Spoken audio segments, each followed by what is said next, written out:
Halo pemirsa, selamat datang di channel kami. Pada kesempatan kali ini kita akan membahas sebuah video tentang Kerajaan Sriwijaya di mata dunia. Simak selengkapnya dalam video kami berikut ini.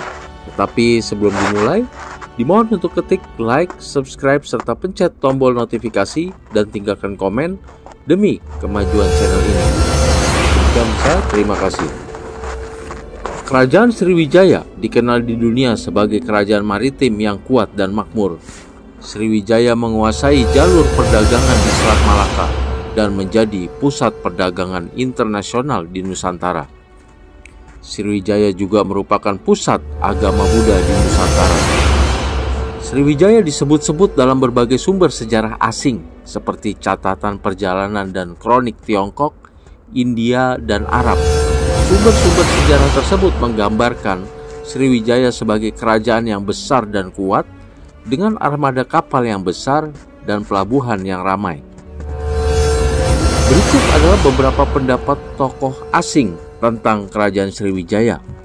Yang pertama adalah Itsing, seorang biksu Tiongkok yang mengunjungi Sriwijaya pada abad ke-7, menulis bahwa Sriwijaya adalah kerajaan yang besar dan makmur dengan penduduk yang banyak dan armada kapal yang besar. Kemudian kita mengenal Al-Mas'udi, seorang geografer Arab yang menulis pada abad ke-10, menulis bahwa Sriwijaya adalah kerajaan yang sangat kaya dan besar dengan penduduk yang banyak dan armada kapal yang besar. Yang selanjutnya adalah Ma Huan, seorang pelaut Tiongkok yang mengunjungi Sriwijaya pada abad ke-15, menulis bahwa Sriwijaya adalah kerajaan yang sangat besar dan makmur dengan penduduk yang banyak dan armada kapal yang besar. Dari sumber-sumber sejarah asing tersebut dapat dilihat bahwa kerajaan Sriwijaya sangat dikenal dan dihormati di dunia. Sriwijaya merupakan salah satu kerajaan maritim terbesar di Asia Tenggara dan memainkan peran penting dalam perdagangan internasional. Selain itu, Sriwijaya juga merupakan pusat agama Buddha di Nusantara. Hal ini membuat Sriwijaya menjadi tujuan para biksu dan cendekiawan dari berbagai negara. Selain pendapat tokoh asing yang saya sebutkan sebelumnya, berikut adalah beberapa pendapat lain tentang kerajaan Sriwijaya di mata dunia.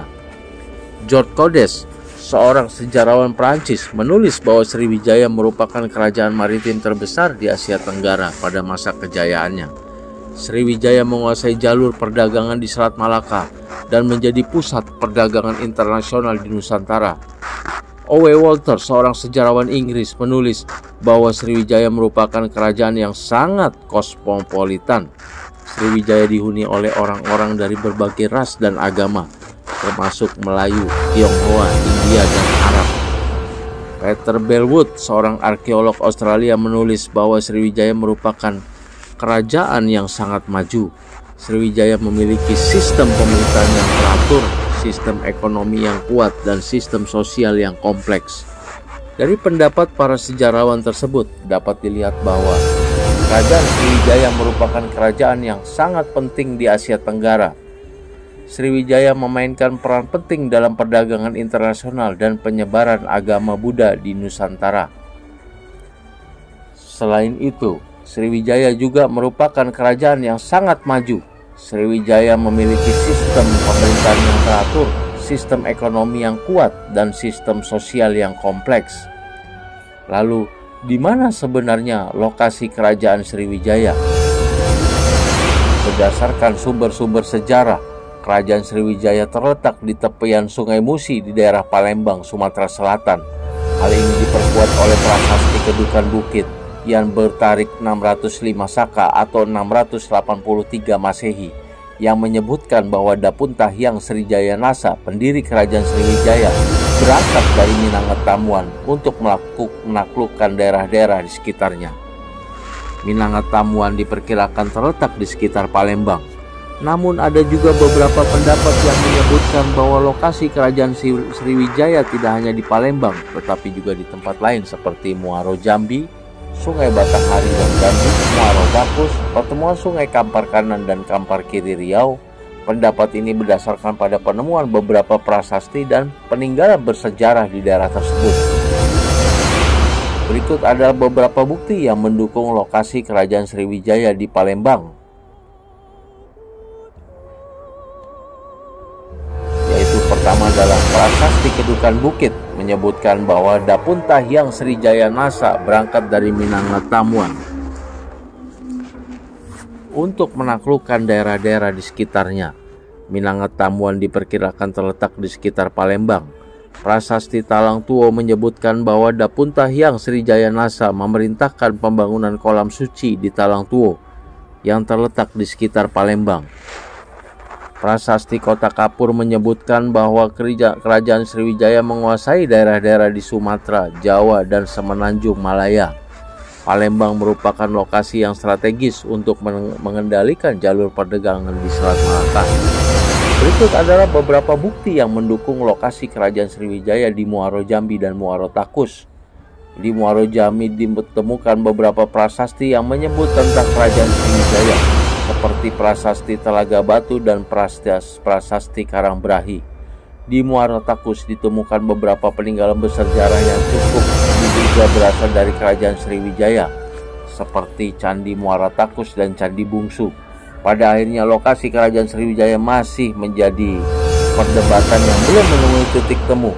Namun berdasarkan sumber-sumber sejarah, Palembang merupakan lokasi yang paling mungkin sebagai ibu kota kerajaan Sriwijaya.